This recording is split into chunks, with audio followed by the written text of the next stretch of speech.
This module will cover ambulance design and operations. Your objectives are to give examples of behaviors that improve your driving, discuss factors that can affect your ability to control the ambulance, describe some safety precautions and appropriate use of your warning signals and systems, explain the impact of speed, and discuss situations in which air medical transport should be considered, as well as setting up a landing zone. So as far as ambulance design itself, you have 4 standard types of ambulances, and these ambulance designs are all dictated by several different federal specifications. Your type 1 is going to be built on a pickup chassis. This type is where the cab is left there, but instead of a bed, you have a large box modification mounted on the back of it. Typically these handle okay. These typically handle fairly well and are fairly sturdy driving down the road. Your type 2 ambulance is going to be built on a van chassis, and with this you have the original van there, but the roof is taken off and you've got this extension kind of put on the back to where it adds the height. So you'll see that a lot of these, they look like vans still, but they are a bit taller. They typically ride a little bit smoother, but because of the height, they are a little bit tippy sometimes. Your type 3 ambulance, which is also built on a van chassis, but basically has the whole back end chopped off and then adds the box modification behind the cab portion of the van. So it kind of takes a little bit of both type 1 and type 2 and combines them together. Now, as far as your medium duty ambulances, this type of ambulance is built on a larger truck chassis, such as like a Freightliner, International, or anything like that. You have the intact cab with the large box, but a lot of these have a pneumatic suspension that allows them to lower and raise, and usually are carrying larger amounts of equipment than your typical ambulance. Something to keep in mind when driving or operating an ambulance, and companies will solicit bids from companies that build ambulances. And like everybody else, companies like to save money. So there's a very good chance that whatever ambulance you're driving was built by the lowest bidder who said they could do it for the least amount of money. When we are going to be operating a vehicle, there's several different things that we need to make sure that we understand, but it starts with vehicle maintenance and readiness. Now, no one is expected to be able to come in and change the brake pads and the rotors and do an oil change and all of that kind of maintenance on a vehicle, but there are some things that we can look at and with very minimal training can recognize when there is a problem, even if we can't fix it. So we want to make sure we're looking at the entire vehicle, inside and out, and checking its mechanical readiness. So when we look in the engine, we're checking the oil levels, we're checking the brake fluid levels, we're checking the radiator fluid, we're checking transmission fluid if you can. We're checking all these different fluids to make sure that they are at acceptable levels. It is important to note some fluids need to be checked while the vehicle is off and cold. Some fluids need to be checked when the vehicle is running. So it's important to find out from wherever you work how that particular ambulance needs to be checked or which fluids need to be checked when. It's also important to note that if you are looking under the hood when it's running, don't stick your hand in there. You might lose it. You're looking at your belts, making sure they're not frayed, cracked, dry rotted, missing, anything like that. Right? We are also going to be looking at our brakes. Now, obviously, we can't always tell everything about this, but we're going to do the best that we can, see if there's an extra amount of brake dust or if they're squeaking when you move it, things like that. We're going to check all of our lights, make sure that they are all working. That means you're going to have some help because you can't check your reverse lights when you are up front. You got to have somebody either to put it in reverse or somebody back there to check. Same with your brake lights, same with your rear turn signals, things like that. You look at your tires, make sure that they don't have an extraordinary amount of wear, make sure they've got adequate tread left, make sure that they don't seem to be wearing unevenly, make sure there's not any holes, nails, things of that nature, make sure you've got your caps on the tire stems, things like that. Windshield wipers you're going to just take a look at, make sure they're not falling off of the wiper, make sure that they're intact, the blades are good. Maybe give your windshield a little wash with the spray and make sure that the wipers don't scrape or make sure they have good contact. You can check your emergency warning devices, a little toot of the horn and a quick whoop whoop of the siren. Make sure they work. Don't assume they work. Make sure. And then the radio. Do a radio check with your dispatch as part of your morning routine just to make sure that there are no issues and that you can hear them and they can hear you. Sad fact is that there are an extraordinary amount of ambulance accidents every single year and a fair amount of significant on-duty injuries and or deaths. Most of these ambulance accidents are preventable. Okay, primary cause, line of death, vehicle crashes.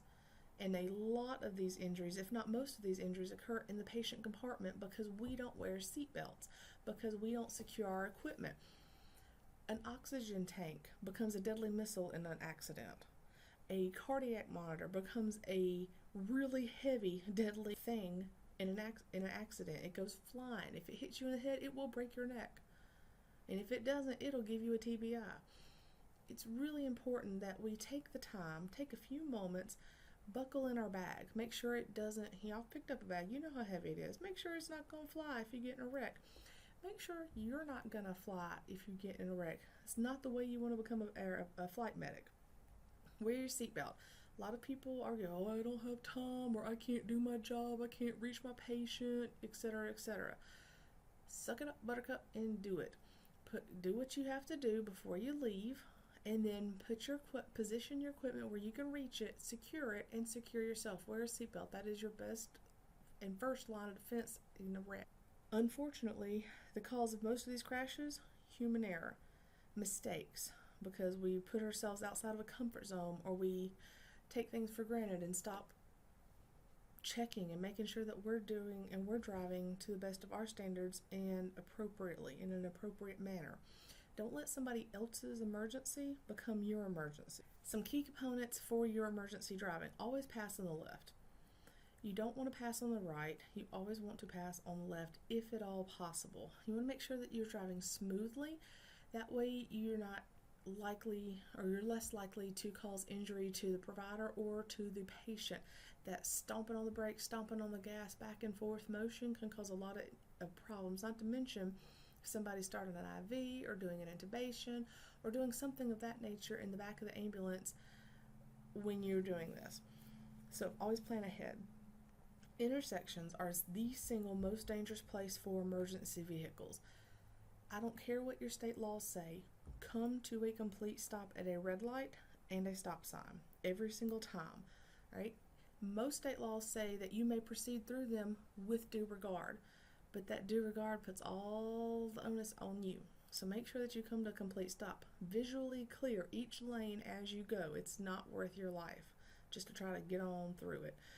If you see cars stopping, make sure that you stop and clear each lane, because they may not be able to see why the other vehicles are stopping and they may not stop. If you are traveling with more than one emergency vehicle response, you should not travel together if at all possible, because people may not realize that you're behind them or they're behind you, and they may pull back out into your lane and cause a collision. If you absolutely must follow another vehicle, make sure that you follow far enough behind. I think it's a minimum of 500 feet clearance between vehicles is the recommended by your EVOC standards. Some principles of ambulance operations. There's a lot of them, and it goes really more in depth even than we could ever begin to cover in this one little module. Practice. It takes practice, practice, practice, and don't get complacent and think, oh, I can drive a car, I can drive an ambulance. It's a skill that must be acquired. So for our defensive driving, is exactly what it sounds like. Drive like there's the most precious piece of something right beside you at all times. Like you literally, like your life depends on it. All right? Doesn't matter who had the right of way at the end of the day. If you have the right of way, but you yield to somebody else who's driving like a butt, you make it home safely. Be defensive with your driving. Give yourself a cushion of safety. Okay, this is your clear space area. You don't follow other vehicles too closely. You scan your side mirrors pretty constantly, and be alert for tailgaters because they may not be paying attention to you. Typically, you want to follow what's the 2-4-12 rule. And so what this means is that at 55 miles an hour or less, you give yourself a 2-second lead time. So the car, let's say a car passes a signpost, you start counting. 1 Mississippi, 2 Mississippi. You should not pass that signpost before you get to for the end of 2 Mississippi. That's 2-second lead time. For greater than 55 miles per hour, give yourself a 4-second lead time. So that would be 1 Mississippi, 2 Mississippi, 3 Mississippi, 4 Mississippi. What this does is give you hopefully adequate time to stop or to engage invasive maneuvers if something should happen. And then you want to give yourself a 12-second lead time. So what this means is that you're constantly looking and scanning about 12 seconds travel time out in front of you, looking for things that could cause you problems that you may need to be aware of. When I drive, I do this regardless of whether I'm in an ambulance or my personal vehicle. I'm looking up ahead, I'm seeing that car on the side of the road or on the cross street, and I'm thinking, are they stopping? Are they going? Do they see me coming? I'm noticing it, and I'm preparing, and I'm asking myself, what am I going to do if they come out in front of me? Know what's around you. If there's a car, if you're in the right lane, there's a car in your left lane, and that car pulls out, you can't go to the right or to the left lane. You're going to hit another car. So you've got to have alternatives. Always plan and come up with idea. What am I going to do if this happens? What if? Speed. Speed is a really big deal, and it's a primary factor in loss of control of vehicles. And I know people think, oh, I can drive fast. It's not a big deal. I'm going to drive fast because this person's trying to die. Don't let their emergency become your emergency. Typically, you want to cap your speed probably about 10 miles per hour over the speed limit, if that. National EVOC standards suggest that you travel no more than the posted speed limits. And honestly, you should never exceed 75 miles an hour. If you are, time gained, transport time shortened does not make up for the ride quality that happens. Another thing, have you ever seen a vehicle that lost control at 80 plus miles per hour? It's not pretty. And it's not going to be pretty when it's you that loses control over 70 miles, 70, 80, 85 miles an hour. There's just no real need for that kind of excessive speed. It's not, the gains are not worth the risk. And I can promise you, even if you have a legitimate emergency in the back of that ambulance and you're driving that fast and you cause a crash, you get in a wreck, you are going to have some problems. Not long ago, there was a police officer. Now, I don't know the full story. I don't know the call, but there was a police officer who was found guilty of reckless homicide because he was responding emergency to a call and caused a car accident, and the woman in the other vehicle died. So it can happen. Due regard is a very, very, very important thing, and what due regard means is basically nobody gets hurt, nobody dies. It's up to you to operate with due regard and make sure that you're doing everything in your power to drive and operate this ambulance safely. When we're backing up, well, first of all, try to avoid backing up when all possible, because there are going to be blind spots in the ambulance. But observe your surroundings. Open your windows and listen. You should hopefully have a guide, a ground guide in the back or a spotter. Use your hand signals that you learn in EVOC. Not the middle finger hand signals, the other ones. But make sure that you're communicating and that you can always see your spotter in your mirrors. If you need to, put it in park and get out and go look and see what you're about to back into. If you are backing up and some of your ambulance will go off the paved road or driveway, know what's there before you drive off. I've known people that drove off into septic tanks and broke the lid because the ambulance was so heavy. I've known people that got stuck on the side of the road because they let 3 tires get off of the pavement and then they lost too much traction because it was heavy and it had been raining, it was muddy. So make sure you know what you're driving into or backing into.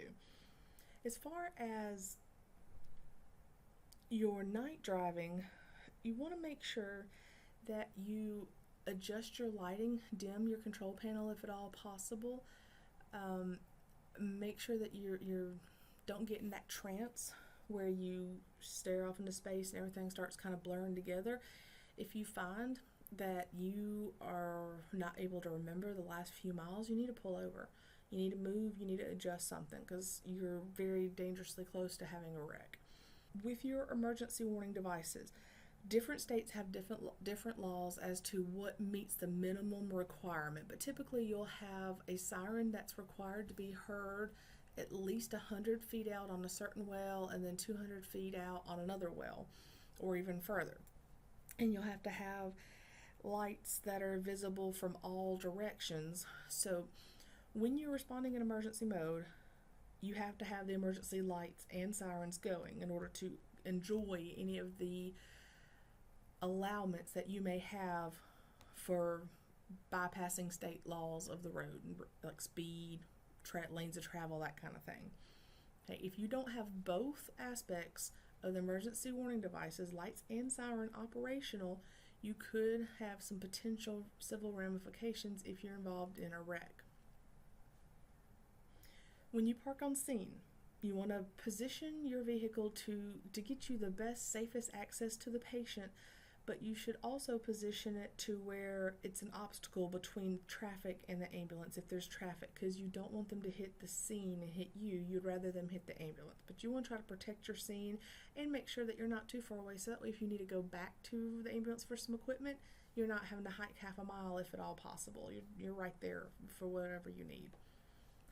As far as occupant safety, right, like I said earlier, most injuries occur in the patient compartment. Properly restrain every occupant and all the equipment. Everything in the back of the ambulance must be secured with a strap, a locking device, something. All right, the patient and the care provider must be restrained. The safest position in the back of an ambulance is on the stretcher, hooked into the angel wings. The most dangerous position is on the side-facing bench seat. The next safest is going to be in your captain's seat. So my suggestion is to do what you need to do and then secure everything, and then if at all possible, secure yourself into the captain's seat. And if that's not possible, then secure yourself to the bench seat. All right, as far as children, they must be transported and able to be properly restrained in a car seat or equivalent. The only time you would not be able to transport them in some sort of car seat or child-sized restraint device would be if the care needed prevents it, such as CPR or something of that nature. You never want to transport them in the caregiver's lap, because if something happens, they're not going to be able to hold on to that child. Our air medical transport is growing by leaps and bounds, and you're seeing a lot more of the helicopter medevac type situations. It is important to remember there are fixed wing aircraft as well, but these are typically your long distance critical care transports between hospitals. Also, you'll see I've had experience with fixed wing aircraft with like organ transplant teams and things of that nature.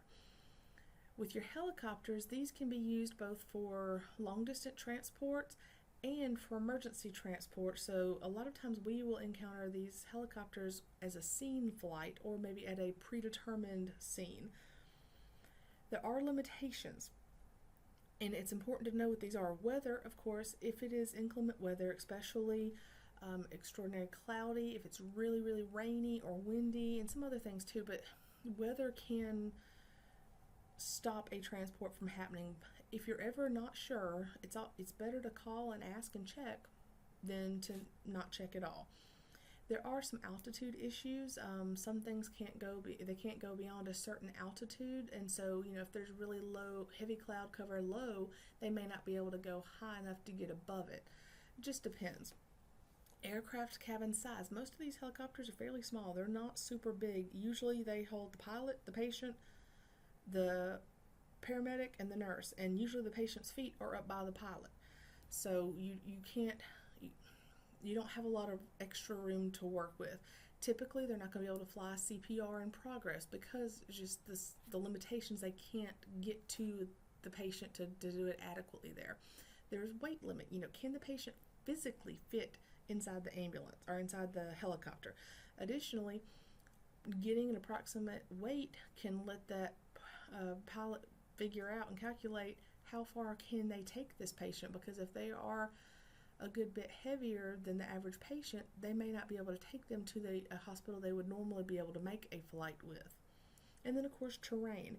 You have to have 100 by 100 by 100 by 100 square minimum in order to land an adequate landing zone for a helicopter. if it's really unlevel, if it's, lots of trees, things like that, they may not be able to land. So most places that I've worked, in my experience, we have predetermined landing zones. So in certain areas, we will have, okay, this right here, this fire department's parking lot, or this helipad at the hospital, or this parking lot here. Those will be set up as predetermined landing zones, so we can tell them, hey, this is where we're going to go, and they know where to go to meet us. I have done scene flights from the side of the road, from the interstate, from a cow pasture, from a patient's yard. So there are different areas. It just depends, and you can call in, and they'll usually contact you on their way in and get kind of a size up of where you are and what's going on. You can alert them to any potential hazards. And what they'll do is do a flyover and look and see the best way that, in their opinion, to come in and to land. And sometimes they'll tell you, no, we can't land there, and you've got to find another site. Some important things to remember when you are dealing with scene flights, or with a helicopter flight in general. Never, ever, ever approach a helicopter until they tell you to approach the helicopter. Those blades are very long, and they can dip down very low when they are spinning. They can bop you on the head, and it will not be nice. You don't want to have any loose articles of clothing on you, like a hat or anything like that, as you approach, because if you're doing a hot load where they don't turn the rotors off all the way, it can blow your hat off, and you don't want it to get blown up and into the rotors or anything like that. Wear eye protection. It kicks up a lot of sand, a lot of grit, a lot of debris, and little small rocks. Those hurt if they hit you in the eye. And always make sure that you approach for a clear view for the pilot from the front. You never approach from the sides where they can't see you, and you never approach from the back where they cannot see you.